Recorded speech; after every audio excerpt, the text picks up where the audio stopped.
All welcome back to another new video of learn with Bhavana. हम IGNOU assignment questions कर रहे हैं for July 24 and January 25 intake session student, जिसमें कि हम subject BSOC 134 methods of sociological inquiry के question कर रहे हैं। अब हम आ गए क्वेश्चन 8 पे, जो कि है एथनो मेथडोलॉजी के ऊपर। तो जो आपका 8 क्वेश्चन है ये अगेन आपका जो असाइनमेंट का पार्ट 3 है उसका हिस्सा है। देन इसमें क्या है, ये very short note type question है आपके पार्ट 3 ऑफ असाइनमेंट में, जो कि आपको 100 वर्ड में आंसर करने हैं। Each question is of 6 marker. तो ये आपको पता होना चाहिए कि क्या वर्ड लिमिट है आपके क्वेश्चन की and what is the marking scheme of your question, right. तो यहाँ पे आपको क्योंकि पता है आपका असाइनमेंट ऑलरेडी 3 पार्ट्स में डिवाइडेड है। फर्स्ट जो पार्ट है वो लॉन्ग फॉर्मेट है, second part is like medium and third is short note type question answers, जो कि आपको 100 वर्ड में आंसर करने हैं। तो ये हमारा 8th क्वेश्चन भी इसी का हिस्सा है। तो अभी हम एथनो मेथडोलॉजी के बारे में बात करेंगे, बट उससे पहले अगर आपने इंपॉर्टेंट टिप्स वाली वीडियो नहीं देखी है जहाँ पे मैंने डिस्कस किया कि आप किन किन चीज़ों का ध्यान रखें, किन चीज़ों को यूज़ करके अपने असाइनमेंट में अपने मार्क्स और भी बेटर कर सकते हैं, बेटर एक जो स्कोर है वो अपना ला सकते हैं। अगर आपने वो वाली वीडियो मेरी नहीं देखी है तो डू चेक इट आउट। उसका लिंक अभी यहाँ पे आ रहा होगा आपको आई बटन में, मैं नीचे भी लिंक कर दूंगी डिस्क्रिप्शन बॉक्स में, एंड आप मुझे कमेंट भी कर सकते हैं फॉर द लिंक। ओके, चलो अब हम स्टार्ट करते हैं हमारे क्वेश्चन 8 से, जो कि है एथनो मेथडोलॉजी। तो first of all ethno methodology होती क्या है? जो भी एक स्टडी है कि कैसे लोग क्रिएट करते हैं, मेंटेन करते हैं सोशल ऑर्डर को अपनी डेली लाइफ में, उस स्टडी को एथनो मेथडोलॉजी बोलते हैं।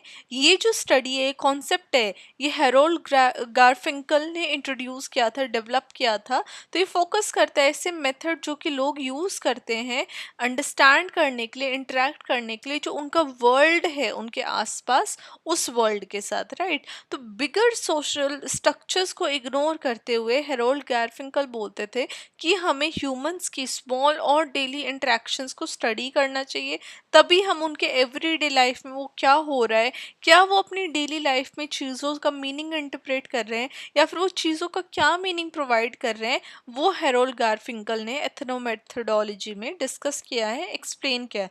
फॉर एग्जाम्पल, एक क्लासरूम के अंदर स्टूडेंट्स ऑटोमेटिकली, उनको पता होता है कि कैसे बिहेव करना, उनको टीचर क्या आते हैं उनको चुप हो जाना है, अगर उनको कुछ बोलना भी है जब टीचर पढ़ा रहा है, so they have to raise their hand, they have to listen to the teacher. तो इसके कोई रिटन रूल्स नहीं है, बट ये ऑलरेडी स्टूडेंट्स को पता होता है। अगर कोई किसी के बहुत ज़्यादा पास में खड़ा है किसी भी लाइन के अंदर, दिस इज अनदर एग्जाम्पल, तो दूसरे मे फील अनकंफर्टेबल, राइट। तो इससे क्या है, ये अनस्पोकन सोशल नॉर्म दिखाता है कि आपकी लाइन बनी हुई है। If you are in a social setting, अगर आप स्कूल में ही हो, अगर आप प्रेयर में जा रहे हो तो लाइन है, तो आपको एक जो कंफर्टेबल डिस्टेंस है, एक रिस्पेक्टफुल डिस्टेंस है, वो मेंटेन करके रखना पड़ेगा। इधर you are going into bank या फिर कहीं मंदिर में भी जा रहे हो, व्हाटसोएवर।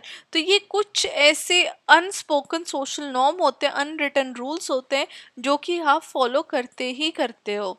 तो गारफिंकल ने ब्रीचिंग एक्सपेरिमेंट्स को यूज़ किया था इन सब नॉर्म्स को टेस्ट करने के लिए, इन सब रूल्स को टेस्ट करने के लिए। जैसे उन्होंने स्टूडेंट से पूछा कि अगर वो स्ट्रेंजर्स अपने खुद के घर में, अगर स्ट्रेंजर्स हैं इन देयर ओन होम, तो वो कैसे एक्ट करेंगे, राइट।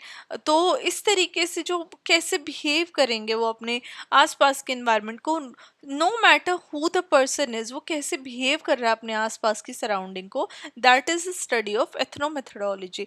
तो एथनो मेथडोलॉजी हमें हेल्प करता है सोसाइटी को देखने के लिए कि कैसे वो हेल्ड टुगेदर है रूटीन एक्शंस के साथ और शेयर्ड अंडरस्टैंडिंग के द्वारा। तो ये हमारा जो कॉन्सेप्ट था एथनो मेथडोलॉजी का, ये बस इतना ही था कि कैसे जो ह्यूमन है, पीपल है, वो सोशल ऑर्डर को मेंटेन करते हैं और क्रिएट करते हैं अपनी एवरीडे लाइफ में। और आपको पता होना चाहिए कि ये हेरोल्ड गारफिंकल ने इंट्रोड्यूस किया था, डेवलप किया था इस मेथड को, राइट। तो इतना आपको पता होना चाहिए। बाकी बेसिक एग्जाम्पल के साथ आप अपने आंसर को सपोर्ट करना, एग्जाम्पल ज़रूर प्रोवाइड करना, चाहे आप असाइनमेंट लिख रहे हो या इन फ्यूचर आप एग्ज़ाम भी जब लिखोगे, एग्जाम्पल सोशियोलॉजी के अंदर बहुत ज़रूरी है। एग्जाम्पल आपके आंसर को और भी ज़्यादा स्ट्रॉन्ग दर्शाते हैं, राइट। तो इसी के साथ जो हमारा आंसर था क्वेश्चन 8 का, वो यहीं पे एंड होता है। अगर आपको वीडियो हेल्पफुल लग रही है, अगर आपको कॉन्सेप्ट क्लैरिटी में मदद हो रही है, तो प्लीज़ चैनल को सब्सक्राइब कीजिए, वीडियो को लाइक कीजिए, and I will see you very very soon with question 9 video. Till then, keep on writing your assignments and all the very best. Bye.